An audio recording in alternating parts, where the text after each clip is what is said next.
in order to take on the position of the African Union Commission's special representative in Mali and the Sahel, leading the AU's Sahel office, in other words. But is this resignation a sudden exit or a strategic ejection?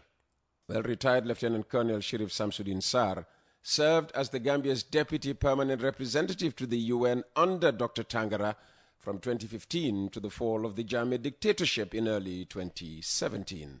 And this is what he thinks. And Sam's thoughts are spoken by Lamin Cham of The Standard. The reported appointment of Dr. Mamadou Tangara as the new High Representative of the African Union Commission for Mali and the Sahel, acronymed Sahel, has unleashed a storm of speculation, and not the kind that fades with time. Coming on the heels of a vacancy left cold and cobwebs since the exit in 2023 of the Nigerian Sambo Sidikou, this abrupt reshuffle from Foreign Minister of the Gambia to AU Envoy has many of us blinking in disbelief. Frankly, I believe no one was more shocked by Dr. Tangara's sudden departure than I myself. And truth be told, I even feel a little cheated. Because I had hoped for one last opportunity to ask Dr. Tangara a burning question before he left. And that question is, Dr. Tangara, is it not rather puzzling that despite President Barrow's consistent support for the United States, particularly on the Iran-Israel conflict, President Donald Trump has chosen to invite 5 West African leaders, Mauritania, Senegal, Guinea-Bissau, Liberia, and Gabon, to a high-level summit in Washington from July the 9th to the 11th, while the Gambia is visibly absent from the list. But let me make a guess here. Was the Gambia's foreign policy so obscure that it never even flickered on Donald Trump's radar? Or is it that the United States President only took notice after Dr. Tangara's forceful condemnation of Israel's assault on Iran and its mistreatment of the Palestinian people, which he made at the June the 21st OIC emergency meeting in Istanbul, an intervention that may have painted the Gambia in a negative light before President Barrow himself publicly voiced unyielding support for America's stance in the conflict on June the 27th? Let's, however, rewind a bit. Make no mistake about it, the AU position holds a role of substance, not just ceremony.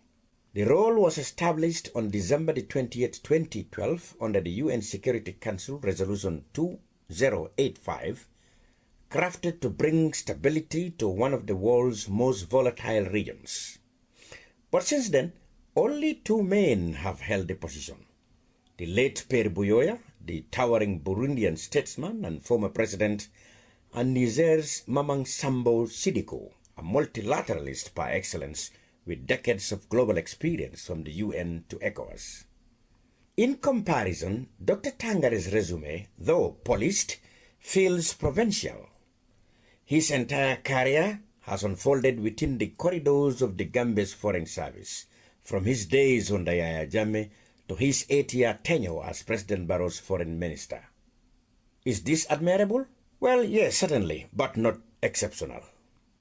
Unlike his predecessors, Tangara has never steered a major international organization or navigated the muddy waters of multilateral conflict zones. So, whether he can rise to the occasion or merely paddle in place remains to be seen. But what makes Dr. Tangara's appointment truly puzzling is not just who got the job, but how. Because unlike his well-publicized and ultimately unsuccessful bid for Secretary General of the Commonwealth, championed openly by the Gambia government, Tangara's AU position appears to have been pulled from a magician's hat. No public announcement, no shortlist, no vetting process. One day he was in Spain accompanying the vice president. The next we hear, he resigned mid-mission, no less. And President Barrow, in what now appears to be a familiar move, accepted the resignation with uncharacteristic haste, evoking memories of the mysterious 2020 departure of former Justice Minister Abubakar Batambido. Is Tangara's case a career promotion, or a politely disguised political purge? Let us be honest. The AU position, while sounding grand, has lost much of its luster in recent years. Since Sideko's departure in 2023, the office has drifted in bureaucratic limbo, barely sustained by an acting envoy, one Fulgens Zenit. No recruitment drive was announced, no deliberations made public. So, was Tangara the only candidate or merely the most politically convenient? Again, even if this was a head-hunted appointment, one would have expected that the head-hunting would involve a bit more hunting and indeed a few more heads.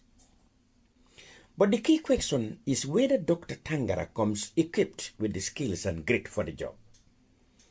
The Sahel today is a fractured battlefield of ideology, insecurity, and fragile alliances. The G5 Sahel has become an acronym in search of relevance.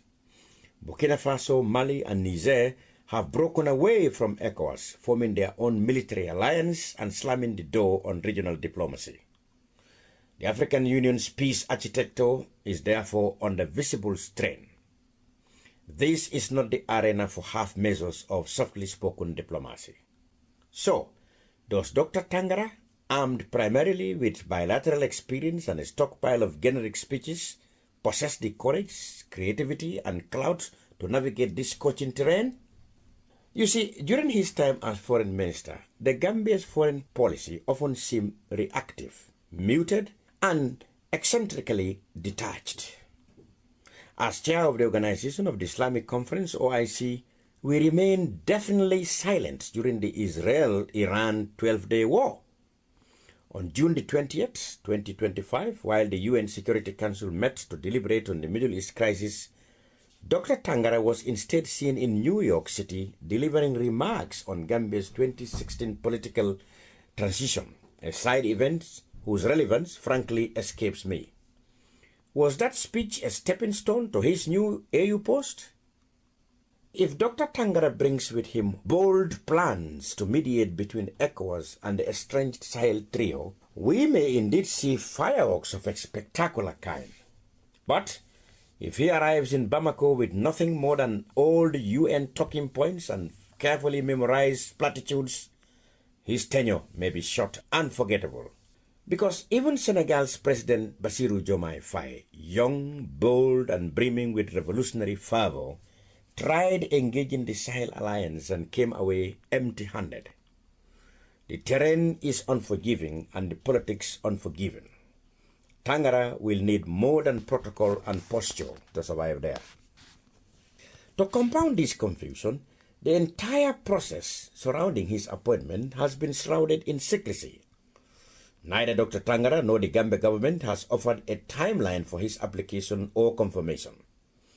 As of July the 6th, the African Union's website remains stubbornly silent. No press release, no photo ops, not even a footnote acknowledging the appointment of Tangara. This lack of transparency cannot just be an oversight, but an insult to public intelligence. Appointments of this magnitude, which affect national image and regional strategy, cannot be treated like backroom chess moves. Gambians and Africans alike deserve clarity. If Dr. Tangara earned the role through merit, let us applaud him. But if this was a diplomatic side exit dressed in AU regalia, we must say so. In the end, time will tell whether Dr. Tangara was rewarded for excellence or relieved for experience.